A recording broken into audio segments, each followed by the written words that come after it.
Hello, is everyone able to see my screen? Yes, we can. All right, let's get started. Sorry, I had a few technical difficulties, so bear with me, but I'm so happy to be here. Um, so let's get right into it. Thank you for the introduction, Cecilia. So a little bit more about me. I'm a junior at Boston University studying health science and business administration. I find myself to be a very curious person. So I'm really invested in research and writing literature reviews. I think for my business background, it's really helped me analyze new innovations and initiatives that have been taken in society and how we can overall make those better for ourselves and the environment. So just to get us a little agenda going, um, I'm going to be focusing on clothing and the toxic chemicals in this and why or how it is affecting us and how it seeps into our skin or gets into our inner organs and the health risks. So to start off, there are over 8,000 synthetic fibers and chemical disrupting endocrine disrupting chemicals that are in textiles. So a recent study, it was in 2023, in China, focused on five different cities. And it focused on six department stores and 10 standardized undergarment stores. And this study was very interesting and it kind of sparked my interest because it analyzed these chemicals in these products even though, so the sample size was only, I believe it was 86 bras and 46 pairs of underwear.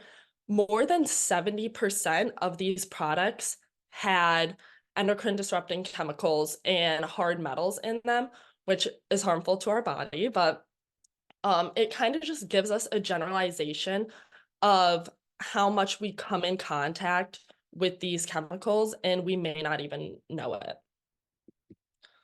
So to start off, endocrine disrupting chemicals are chemicals that hinder or mimic our regular hormones that are being released through our endocrine glands and really messing with our homeostasis. So our endocrine system is releasing these hormones for us to regulate our body and to be healthy with the external environment.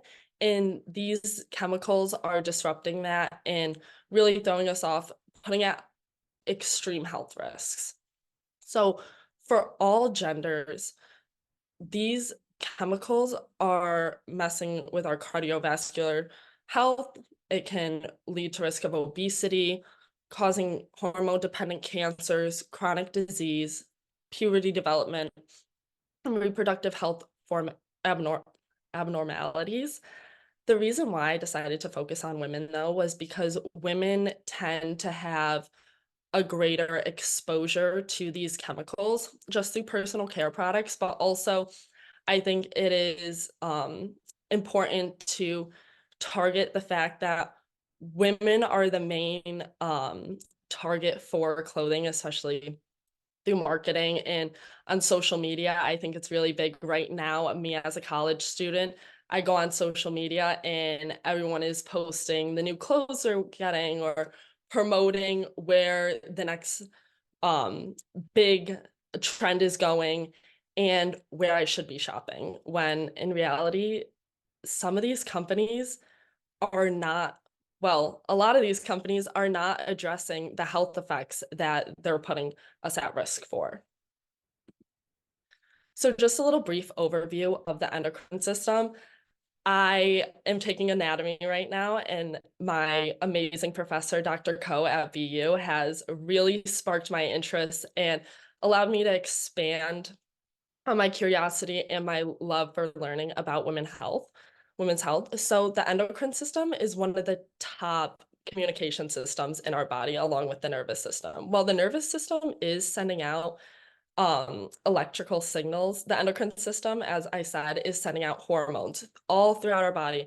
And this allows us to maintain homeostasis. So we're really focusing on reproductive health and even just other things like metabolism, mood, sleep. all our reaction to our external environment is coming from the endocrine system and how we can respond to the weather being cold in the room or things of that nature. So these chemicals that we're getting or we're interacting with have really messed up our endocrine system and put us at risk. So I recently focused on a study analyzing the endocrine disrupting chemicals in pregnant women across different ethnic and racial backgrounds. So from the jump, we know that women are at risk of, well, women being exposed to EDCs are more susceptible to PCOS. So that also puts us at risk for cancer and other reproductive health abnormalities.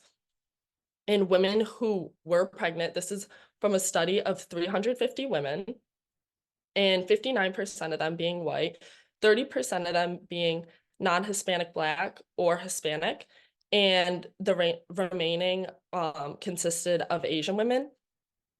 Overall, women who were pregnant had a higher urinary fat contraction linked to preterm birth and also growth restrictions for the children.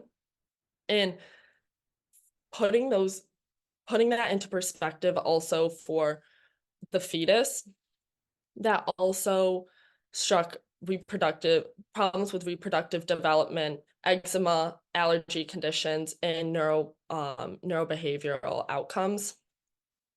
Throughout this study, it was taken over of 4 time periods throughout pregnancy, and non-Hispanic Black women had a much higher mean of these chemicals in their urine compared to any other woman ethnic group on the board. So I think that's really something to take into account, especially when we're focusing on how to advance the healthcare industry and what we can do for people to make it more equitable. And I think this information is not out there enough for people to know how to handle or how to respond to these health conditions. And so the urinary concentration overall was higher in pregnant women, even despite racial or ethnicity background. But that doesn't mean non-pregnant women still had any or no health risks. As I said, from the jump, there could be cardiovascular issues, obesity, and things of that nature. So how are these chemicals really getting into our body? When we're looking at this, so our skin is the biggest organ of our body, which its main function is to protect us from the outside world. And as you can see, chemical intake through dermal exposure can be measured through bioaccessibility. And that basically is tracking the proportion of how much these chemicals are coming in once they are on our body. And in a study, in an in vitro physiology study, the bioaccessibility increased significantly where there was sebum found. So if we're looking at this diagram of the skin to my left, you see the hair follicle right here. And there's this yellow pussy-like substance. It's a liquid. That's sebum. So it is made of water and lipidy glycoprotein. And that basically that's at every hair follicle. We all have sebaceous glands that are producing sebum at our hair follicles. So that's basically everywhere on our body besides the palm of our hands and the bottom of our feet. With this being said, so where sebum is present, there is more likely for presence of endocrine disrupting cells in that area. And that just shows how much exposure we're getting. And it's not even if we were to not even focus on the clothing part, it's already coming into our system through other um aspects. So this is coming, sorry. Um, so coming through with sebum, or where sebum is present, that just shows we're already being exposed to it enough, and there's really a lack of evidence and knowledge on how much we're intaking overall if they're just focusing on inhalation or digestion. Furthermore, moving down to a more microscopic level, our mucous membrane covers all our cavities, all of our body's cavities. So everything that is exposed to the outside world that's inside of our body is lined with a mucous membrane. So our nostrils, nasal cavity, mouth, all the way down through our GI tract and to genitals. That being said, a mucous membrane is also there to protect our insides from the outside world. Kind of like a second barrier for our organs because our skin's already doing the protection of our surface layer. So with our mucous membrane producing mucus, as you can see, if you can see my mouse, we kind of have these long, squiggly cell-like structures, and those are goblet cells. Goblet cells are producing mucus, and as much as mucus is annoying and a stuffy nose is obnoxious and gross and collecting all that junk, it is for protection, and our mucus is lining our apical surface, which is the exterior or the interior surface of the cavity, and trapping those chemicals or pathogens that are coming in to protect us. So as much as it's annoying, thank our mucus for protecting us, especially when it's cold season or something like that. But overall, it lines all the way, all our cavities, and that's focusing on women's genitals. So, as for women's genitals, the clitoris, the vulva, etc., all that's lined by this mucous membrane to protect us. But as I said, with that recent study in China in 2023, there is a high percentage of our undergarments with these chemicals in produced or manufactured in them. So we're really exposing ourselves or the ourselves to these chemicals, which is really unsettling to think of, that our organs that are being hugged and congested by these pieces of textiles are right up against there and really absorbing, because a mucous membrane is able to take in more chemicals than, or more chemicals, pathogens, whatever it is, than the skin, because it has that liquidy catch to it. So our mucous membrane is taking that in and is easier to get through. And once we're thinking about it for women's genitals, and talking about pregnancy and women who are pregnant, they're at a greater risk, and they're already seeing high levels of these endocrine disrupting chemicals in their system. They're most likely taking in more through these areas, and that studies have shown that gets into the umbilical cord, the placenta, blood barrier, and that's where these risks and health effects are coming for the children. And I think that just shows like how, as I said, it's very unsettling to think about, and how it's just continuing to harm. And as for conclusion and implications, I think a big thing is education and awareness. As I said, I think as a college student and being on social media, you go on social media and it's just one clothing ad after the next. And, you know, people don't know the harm this is doing to their bodies. And I think that's kind of like a short-term start, is really using your resources to what you can do to let people know that this is how clothing affects us.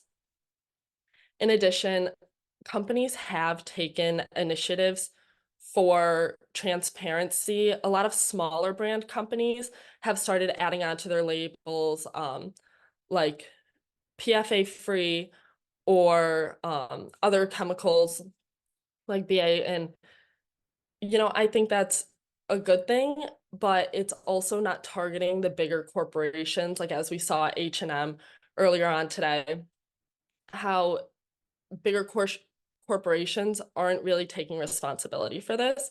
And also discovering alternatives. We're seeing a lot of these chemicals in water resistant, flame resistant, stain resistant products, and they have started to understand and work towards alternatives that still make something water resistant or stain resistant, but it's not going across the board. And I think overall that could be done through regulations. Is Europe has already started to have regulations set in place to have um, a certain level or no PFAs in their clothing and other textiles, but the US, who's producing a lot of this stuff, hasn't really taken any initiative in addition. So I think overall, starting at like a lower level, just by as like myself as a college student, I try to take more of an education and awareness approach and be more aware of what I'm seeing on social media and how, you know, they're not expressing the consequences of these. And also um definitely transparency through more corporations. And then that is it on my end. So I'm sorry for the late start if that was on my part. I had a few technical difficulties, but thank you guys for listening and hanging in with me. Thank you so much, Patricia, for that. I think it covered an angle of this we haven't talked as much about today so far. So thank you for that really deep dive into that aspect of clothing. We have time for one or two questions, and we feel free to submit them to the Q&A if any come up for you in the audience. But one that we have right now is, this is absolutely terrifying. This has generational impacts. And the question is, what can we do in terms of elevating this research to medical and public health policy activists who can help us hold textile manufacturers to accountability? Yeah, so I think that's great because, listening to how scary this information is, it's kind of hopeless too when you think of it like generationally, like going forward. I think a big thing is, why is nobody addressing that we're experiencing or we're interacting with this in everyday life in the clothing we are wearing? But I think a big thing is getting a group of women or getting a group of people together in general to at least bring awareness to this and know that this is proven that there are problems, there are consequences of this, but we're not exposed, nobody's addressing that, especially when it comes to marketing. As I said, like, you're going on social media, everything is in your face, that like, buy this new pair of shoes or clothing or whatever it is. And I think it has a lot to do with like, there needs to be education brought to a lot of like the younger generation, especially because it's all thrown in our face in social media that there isn't really, or they're not acknowledging that there is anything bad for this. So I think a big thing is getting targeting the younger generation to know that there is this problem, and by continuing to feed into it, or by all these like the next like micro trend or whatever it is, it's just continuing these health problems that, you know, you think doesn't have a correlation when it really does.